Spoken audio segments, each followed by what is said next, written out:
अस्सलाम वालेकुम वरहमतुल्लाहि वबरकातुह। दोस्तों, कैसे हो?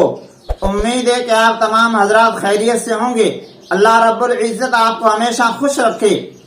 आज मैं आप हजरात के सामने ईद की नमाज पढ़ने का तरीका बयान करने जा रहा हूँ। बहुत से लोग ईद की नमाज के तरीके को मुश्किल समझते हैं, हालांकि ईद की नमाज का तरीका बहुत आसान है। बस इसमें आपको एक ही बात का ध्यान रखना है, एक ही बात की तरफ तवज्जो देनी है कि जायद तकबीरें कब कही जाती है। यही जायद तकबीरें ईद की नमाज में ज्यादा है। इसके अलावा नमाज का वही तरीका है जो दूसरी नमाजें पढ़ी जाती है। तो सबसे पहले हम ईद की नमाज की नीयत सुन लें कि मैंने नीयत की ईद की नमाज की 2 रकात वाजिब 6 जायद तकबीरों के साथ, मुंह मेरा काबा शरीफ की तरफ, पीछे इस इमाम के।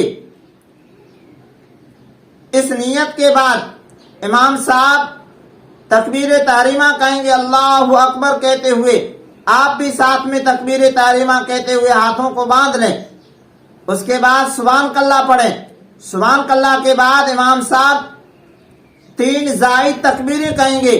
उसमें जायद तकबीरें कहते हुए आप हाथों को कानों तक उठाकर छोड़ दें। उसके बाद जब तीसरी तकबीर कही जाएगी तो आप कानों तक उसको हाथों को उठाकर और फिर हाथों को बांध लें। उसके बाद किरात की जाएगी। उसके बाद रुकू और सजदे होंगे। ये पहली रकात मुकम्मल हो जाएगी। उसके बाद दूसरी रकात के लिए इमाम साहब खड़े होंगे, किरात की जाएगी। किरात के बाद में रुकू में जाने से पहले इमाम साहब 3 जायद तकबीरें कहेंगे। आप भी साथ में 3 जायद तकबीरें हाथों को कानों तक उठाते हुए छोड़ दें। जब चौथी तकबीर कही जाए तो उसमें हाथों को उठाए बगैर आप तकबीर कहते हुए रुकू में चले जाएं। ये ईद की नमाज का तरीका है। इसमें यही एक बात ध्यान में रखनी है कि जायद तकबीरें कब कही जा रही है। अल्लाह रब्बुल इज्जत हमें इस बात को समझने की तौफीक अता फरमाए और ईद की नमाज को सही समझकर, सही सीखकर पढ़ने की तौफीक अता फरमाए और ईद को हमारे लिए वाक़अतन ईद बनाए और खुशी का जरिया बनाए। आमीन या रब्बल आलमीन।